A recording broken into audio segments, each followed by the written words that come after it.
नई नई फिल्म आए और आपको उसे प्रमोट करना हो तो आप क्या करेंगे? वो भी तब जब फिल्म में स्क्रिप्ट नई नहीं हो, स्क्रिप्ट में कुछ ताजा नहीं हो, एक्टिंग भी एवरेज हो, और फिर जो अभिनय कर रहे अभिनेता हैं वो भी दमदार तरीके से उस पूरी फिल्म में किरदार को अदा करते हुए ना नजर आए। तब आप क्या करेंगे? तब आप एक एंगल उठाएंगे कट्टर हिंदू होने का। अभी ताजे ताजे विक्रांत मैसी नए नए कट्टर हिंदू बने हैं क्योंकि उनकी फिल्म आ रही है। विक्रांत मैसी के हिसाब से भारत को मोदी राज में असली आजादी मिली है। ये वाला बयान आपने कई बार कई अभिनेताओं अभिनेत्रियों की जबान से सुना होगा। वो अभिनेता, वो अभिनेत्री या वो निर्देशक या वो प्रोड्यूसर जो फिल्म को इसी दायरे में रहते हुए प्रमोट करते हैं, वो ये बयान कई बार दे चुके हैं कि देश को असली आजादी तो मोदी राज में मिली है, 2014 के बाद से मिली है। 1947 में जो हुआ शायद उन्हें वो आजादी पसंद नहीं आई। अब विक्रांत मैसी भी टीम कंगना से शायद जुड़ गए क्योंकि सोशल मीडिया पे अब विक्रांत मैसी और कंगना रानौत इन दोनों को कंपेयर किया जा रहा है। कुछ लोग ये भी कह रहे हैं कि विक्रांत मैसी का ये हृदय परिवर्तन हो गया है क्या? ये जनाब भी अब आजादी 1947 में नहीं 2014 में मिलती हुई देख रहे हैं।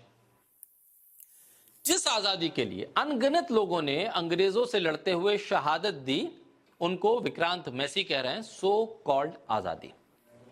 फिलहाल विक्रांत मैसी को नहीं पता जितने एक्टर कट्टर बनने की कोशिश करके आए, कट्टर बनकर अपनी फिल्म को प्रमोट करने के लिए आए, वो सभी फ्लॉप हो गए। फिल्में भी फ्लॉप हुई और वो अभिनेता या अभिनेत्री भी फ्लॉप हो गए। अभी गुजरात दंगों पर उनकी एक फिल्म आ रही है। इन दोनों खूब इंटरव्यू दे रहे हैं, वो लगातार छाए हुए हैं। उनका विक्रांत मैसी के जिस इंटरव्यू का हिस्सा वायरल हो रहा है वो सुशांत सिन्हा के पॉडकास्ट का है। विक्रांत वायरल वीडियो में कह रहे हैं कि सबसे पहले तो हमें ये समझने की जरूरत है कि हम बहुत यंग देश हैं। 67-77 साल हुए होंगे। पहले मुगल आए, फिर डच आए, फिर फ्रेंच आए, फिर अंग्रेज आए। 100वें साल के उत्पीड़न के बाद हमें सो कॉल्ड आजादी मिली। पर क्या वो वाकई आजादी थी? ये सवाल विक्रांत मैसी उठा रहे हैं। विक्रांत मैसी कह रहे हैं कि वो आजादी दरअसल आजादी नहीं थी। हमें आजादी तो 2014 में मिली जब हमें अपनी पहचान मिली, अपना देश मिला। अब लोग विक्रांत को कंगना से कंपेयर करके कह रहे हैं कि विक्रांत की भाषा और बयान सब कंगना रनौत से मिलते जुलते क्यों नजर आ रहे हैं? या फिर ये कोई एक फॉर्मेट है, कोई एक स्क्रिप्ट है कि आपको अपनी फिल्म को प्रमोट करने के लिए अगर कट्टर हिंदू वाला एंगल लेना है तो आपको यही सब बोलना होगा। वहीं कट्टर हिंदू बनने की आड़ में लोग अपनी फिल्मों को बेच रहे हैं। क्या विक्रांत मैसी नए कंगना रानौत के तौर पर इस देश में सामने आ रहे हैं? अपनी फिल्म को फ्लॉप होने से बचाने के लिए वो इस तरह के बयान दे रहे हैं, या वो इस बात से परेशान है कि कहीं उनकी ये फिल्म फ्लॉप ना हो जाए? विक्रांत के लहजे में ये बदलाव कई लोगों को अखर रहा है, हैरान हो रहे हैं। लोग पूछ रहे हैं कि अभिनेता जो विक्रांत मैसी हैं वो हर शो पे जाकर, हर पॉडकास्ट में जाकर, हर टीवी चैनल पर जाकर उन्हीं बयानों को क्यों दोहरा रहे हैं जो कंगना रानौत अपने फिल्म के प्रमोशन के लिए दोहराती रहती हैं?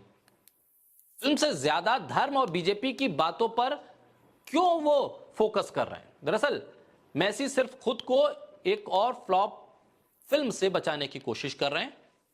अभी जुलाई के महीने में ही इसी गोधरा के इशू पर एक और फिल्म बॉक्स ऑफिस पर आई थी। रणवीर शौरी उसमें थे, लेकिन उनको भी कुछ हासिल नहीं हो पाया उस फिल्म से। अब विक्रांत की द साबरमती रिपोर्ट इसी टॉपिक पर सिनेमाघरों में आ रही है। एक तरफ चुनाव है देश में, दूसरी तरफ ये फिल्म आ रही है। शायद कॉम्बिनेशन भी बेहतर नहीं बना पाए विक्रांत मैसी, इसलिए अब उन्हें लग रहा है कि वो उस पुराने जोश को फिर निकाला जाए, लोगों में कट्टरवाद, उग्रवाद, उस आक्रोश को जगाया जाए कि लोग फिल्म देखने के लिए पहुंच जाएं। ये मॉडल कई बार कई फिल्मों के लिए उसकी प्रमोशन के लिए इस्तेमाल किया गया। अभी आपको याद वो केरल स्टोरी में भी इसी तरह का एक पूरा माहौल बनाया गया, बल्कि प्रधानमंत्री मोदी खुद इस फिल्म का जिक्र चुनावी रैलियों में करते नजर आए। बीजेपी की पूरी टीम ने इस फिल्म का जिक्र किया और लव जिहाद से इस फिल्म को जोड़ा। यानी कि चुनावों में वोट हासिल करने के लिए भी फिल्म को प्रमोशन किस हद तक पहुंचा सकता है फायदा, यह हमें केरल स्टोरी के वक्त देखने को मिला। हिंदू धार्मिक भावनाओं का फायदा उठाने का यह एक नया तरीका, फिल्मों को बेचना और फिल्मों को फ्लॉप होने से बचाने की कोशिश के लिए अपने आप को एक कट्टर हिंदुत्व के चेहरे के तौर पर प्रोजेक्ट करना।